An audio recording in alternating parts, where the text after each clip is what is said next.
Gold, trusted gold buyers. మీరు తాకట్టు పెట్టిన బంగారాన్ని విడిపించి ఈ రోజు ఉన్న మార్కెట్ ధరకు కొనబడను.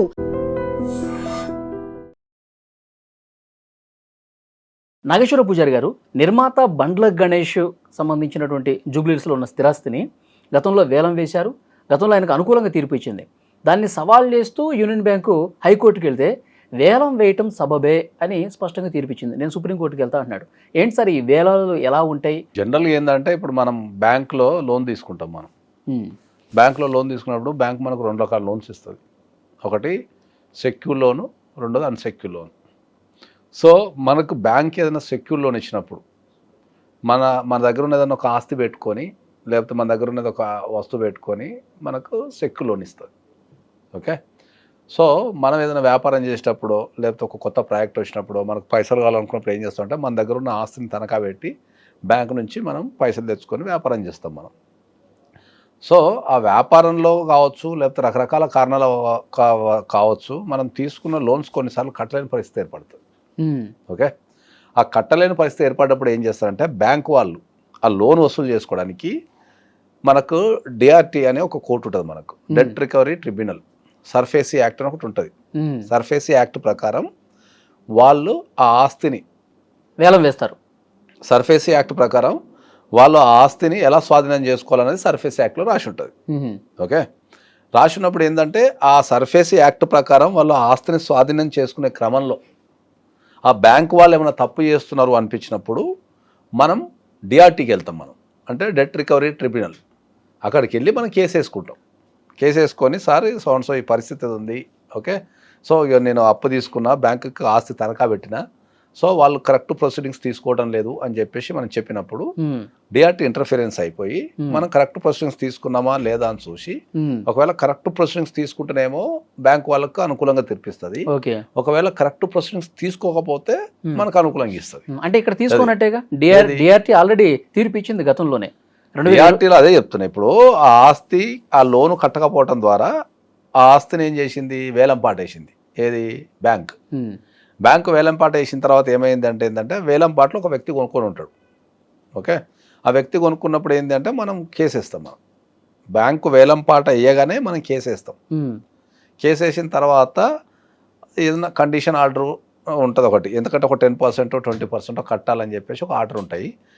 ఆ ఏదన్నా కారణం వల్ల కట్టలేని పరిస్థితి ఉంటే ఆ ప్రాపర్టీని యాక్షన్ చేసేస్తుంది. ఆ యాక్షన్ కూడా మనం ఛాలెంజ్ చేసినాం అనుకో, దానిపైన రిజల్ట్ ఇస్తుంది. అట్లనే ఈ కేసులో నాకు తెలిసినంత వరకు ఏంటంటే ఆ బ్యాంక్ ఆ ప్రాపర్టీని వేలం వేసింది.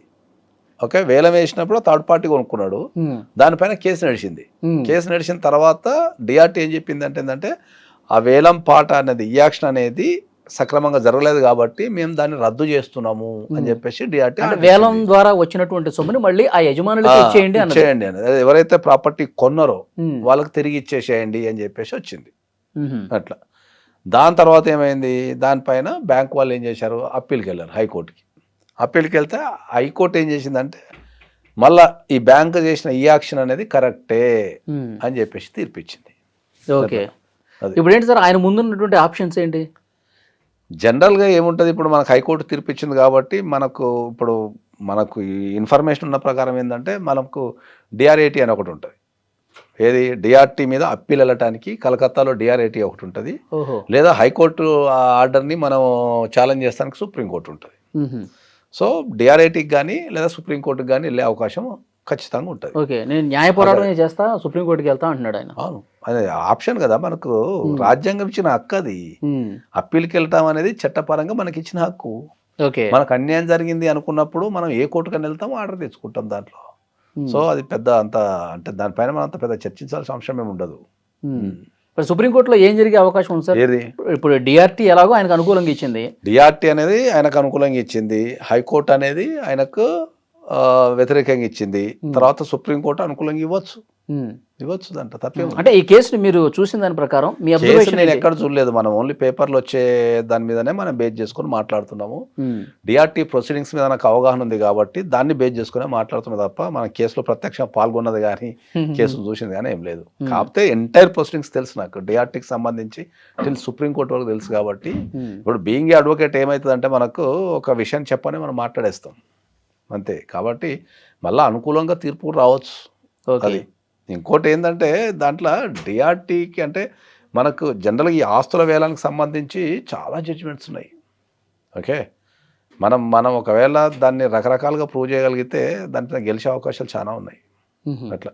కాబట్టి ఒక హైకోర్టులో వచ్చిన తీర్పుని బేస్ చేసుకొని ఎప్పుడు కూడా మనం దాన్ని కన్క్లూషన్ రావద్దు. ఓకే, మనకి ఇంకా 2 ఆప్షన్లు ఉన్నాయి. సరే, ఈ వేలం ప్రక్రియ అసలు ఏ విధంగా చేస్తాయి బ్యాంకులు ఒక్కసారి క్లియర్గా? వేలం ప్రక్రియ ఏంటంటే ఇప్పుడు అదే ఇంతకుముందు చెప్పినట్టు ఏంటంటే మనం గనక ఒక ఆస్తిని మనం తాకట్టు పెట్టి బ్యాంకులో లోన్ తెచ్చుకుంటాం. లోన్ తెచ్చుకున్న తర్వాత దానికి ఎవ్రీ మంత్ ఒక ఈఎంఐ లెక్క కొన్ని సంవత్సరాలు కట్టమని చెప్తుంది బ్యాంక్. సో మనం ఆ బ్యాంకుకి మనం ఈఎంఐ కట్టుకుంటూ పోతుంటాం. ఆ సక్రమంగా కట్టుకుంటా ఆ లోన్ మొత్తం క్లియర్ చేస్తే మన ఆస్తి పేపర్లు మనకి ఇచ్చేస్తారు. ఇది ప్రాసెస్. ఓకే, ఈ ఈఎంఐలు కట్టే క్రమంలో ఈఎంఐలు కావచ్చు, లేకపోతే కొన్ని సందర్భాల్లో ఓవర్ డ్రాఫ్ట్ తీసుకుంటాం, ఓవర్ డ్రాఫ్ట్ కావచ్చు, ఏదైనా సరే అది కట్టే క్రమంలో మనకి ఏమైనా ఇబ్బందులు ఎదురైంది అనుకుందాం, మనకు కట్టలేని పరిస్థితి ఉంటుంది అనుకో, బ్యాంకు మనకు ఒక 3 ఈఎంఐల వరకు ఛాన్స్ ఇస్తుంది. ఒక 3 ఈఎంఐల వరకు కట్టకుండా ఉన్నా కూడా కొద్దిగా కాముష కూర్చుంటుంది. కాముష కూర్చొని 3 ఈఎంఐల వరకు ఛాన్స్ ఇస్తుంది. ఆ 3 ఈఎంఐలు మళ్ళీ కట్టుకుంటూ పోయినాం అనుకో, మళ్ళీ అది రెగ్యులరేషన్ అయిపోతుంది. ఒకవేళ 3 ఈఎంఐలు కూడా కట్టలేదు మనం అనుకో, అప్పుడు అది దాన్ని ఎన్పిఏ కింద ప్రకటిస్తారు. ఎన్పిఏ అంటే ఏంది? Non performing asset. అంటే బ్యాంక్ వన్ దృష్టిలో ఎన్పిఏ అంటే ఏంటంటే ఆ అసెట్ వల్ల రూపాయి లాభం లేదు నాకు, నాన్ పర్ఫార్మింగ్ ఆ పదంలోనే ఉన్నది అనే ఫీలింగ్ వచ్చేసి దాన్ని ఎన్పిఏ కింద డిక్లేర్ చేస్తూ డిమాండ్ నోటీస్ ఇస్తాడు. డిమాండ్ నోటీస్ అంటే ఏంటంటే డిమాండ్ చేస్తుంటాడు. 13(4) కింద డిమాండ్ నోటీస్ ఇస్తాడు. ఏమని? బాబు, నా దగ్గర నువ్వు లోన్ తీసుకున్నావు, నా మొత్తం ఎంటైర్ లోన్ కట్టమంటాడు. మళ్ళీ 3 ఈఎంఐలు కాదు, ఎంత ఎంటైర్ లోన్ ఉందో అంత ఎంటైర్ లోన్ నాకు ఇమ్మీడియట్లీ పే చెయ్యి, మొత్తం క్లియర్ చేసే, నీ మీద నాకు నమ్మకం లేదు, మొత్తం క్లియర్ చేసేయమని చెప్పేసి డిమాండ్ నోటీస్ ఇస్తాడు. ఓకే, ఆ డిమాండ్ నోటీస్లో మనకు 60 రోజులు టైం ఇస్తాడు. 60 రోజుల టైంలో మనం వెళ్ళి మళ్ళీ వాడిని బ్యాంకుతో కమ్యూనికేషన్ చేసుకొని ఆ 3 ఈఎంఐలు కట్టుకొని, లేదంటే మళ్ళీ దాన్ని కంటిన్యూ చేసుకోవచ్చు. ఆ 3 ఈఎంఐలు కూడా కట్టలేని పరిస్థితులు ఉండి అప్పుడు ఎన్పిఐ అవుతుంది. ఎన్పిఐ నుంచి డిమాండ్ నోటీస్ వస్తుంది. డిమాండ్ నోటీస్లో మనకు 60 రోజులు మనకు టైం ఇస్తారు. ఆ 60 రోజులు టైం ఇచ్చినా కూడా కట్టలేదు అనుకో, నెక్స్ట్ స్టెప్కి వెళ్ళిపోతాడు. పొజిషన్ నోటీస్ అంటాడు. అంటే నీ ఆస్తిని స్వాధీనం చేసుకుంటా అంటాడు. ఇంతకుముందేమో డిమాండ్ చేసిండు, తర్వాత ఏం చేస్తాడు? ఆస్తిని స్వాధీనం చేసుకుంటా అంటాడు 13(2) కింద. ఓకే, అది పొజిషన్ నోటీస్. పొజిషన్ నోటీస్ అంటే నీ ఆస్తిని పొజిషన్ తీసుకుంటా అంటే స్వాధీనం చేసుకుంటా నోటీస్ ఇస్తాడు. ఓహో, మళ్ళీ అది 2 రకాలు ఉంటుంది మనకు. ఓకే, సో ఒకటి మనకు నిజంగా వెళ్ళి తాళం వేసేస్తాడు, లేదా దాన్ని యాక్చువల్ పొజిషన్ అంటాం దాన్ని. కొన్ని సందర్భాలలో ఇప్పుడు నీకు ఓపెన్ ఫ్లాట్ ఉందనుకో, దాన్ని మనం స్వాధీనం చేసుకోవడానికి ఏమి ఉండదు. ఓకే, సో పొజిషన్ నోటీస్ ఇస్తాడు. పొజిషన్ నోటీస్లో మనకు 30 days టైం ఇస్తాడు. మళ్ళీ 1 month టైం ఇస్తాడు. ఆ పొజిషన్ నోటీస్ కూడా మనం బ్యాంకుతో కూర్చొని ఏం మాట్లాడుకోలేదనుకో, నెక్స్ట్ వాడు అప్పుడు ఈ యాక్షన్కి పోతాడు. నేను అమ్మేసుకొని నాది రికవరీ చేసుకుంటా అంటాడు. గణేష్ కేసులో ఈ యాక్షన్ వరకు ఈ యాక్షన్కి పోయినప్పుడు ఏంటంటే మనకు పేపర్ల పబ్లికేషన్ ఇస్తాడు. పలానా ఆస్తి ఉంది, మేము అమ్ముతున్నాము, వచ్చి యాక్షన్లో పాల్గొనండి అంటాడు. ఎవరన్నా పోయి యాక్షన్లో పాల్గొన్నారు అనుకో, అకార్డింగ్ టు లా ప్రకారం ఎవరన్నా పోయి యాక్షన్లో పాల్గొన్నారు అనుకో, వాళ్ళకి ఇచ్చి అమ్మేస్తాడు. అమ్మేసి ఆ పైసలు తెచ్చేసుకొని ఆ లోన్ పూర్తి చేసుకుంటాడు. This the process. Okay, okay, కాకపోతే ఏంటంటే మనకు పొజిషన్ నోటీస్ మీద ఉన్నప్పుడు కానీ, యాక్షన్ నోటీస్ మీద కానీ, ఈ యాక్షన్ జరిగిన తర్వాత కానీ మనం కోర్టుకు వెళ్ళే అధికారం మనకు ఉంటుంది.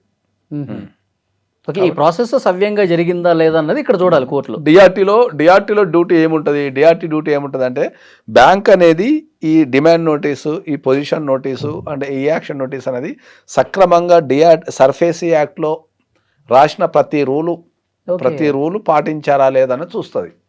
ఎక్కడన్నా సరే రూల్ పాటించలేదు అంటే దాన్ని క్యాన్సిల్ చేసేస్తుంది. సో మళ్ళీ మొదటి నుంచి రావాలి. ఇక్కడ ఏమైంది? ఈ యాక్షన్లో జరిగినప్పుడు ఈ యాక్షన్ అనేది సక్రమంగా జరగలేదు కాబట్టి నేను క్యాన్సిల్ చేస్తున్నా అని చెప్పేసి డిఆర్టీ ఇచ్చుంటుంది ఆర్డర్. ఓకే, వాడు ఏం చేస్తాడు? బ్యాంక్ వాడు నేను సక్రమంగానే చేసిన అని చెప్పి హైకోర్టుకి వెళ్ళి ఉంటాడు. హైకోర్టుకి వెళ్ళగానే హైకోర్టు మొత్తం మళ్ళీ పరిశీలించి అవును బ్యాంకు కరెక్ట్గా చేసింది కాబట్టి నేను ఈ యాక్షన్ని కన్ఫర్మ్ చేస్తున్నా అంటాడు. కానీ అది ఫైనల్ ఆర్డర్ కాదు, దాని తర్వాత చాలా ఆర్డర్లు ఉంటాయి. చాలా ఉంటుంది. మళ్ళీ ఇంకెన్ని రోజులు గడుస్తుంది ఇదంతా టైం? కోర్టు అంటేనే లెంతీ ప్రాసెస్. చూద్దాం సార్, ఈ కేసులో మళ్ళీ నెక్స్ట్ పరిణామం మీద మళ్ళీ మాట్లాడదాం. చాలా చక్కగా వివరించారు. తప్పకుండా. Thank you very much. Right.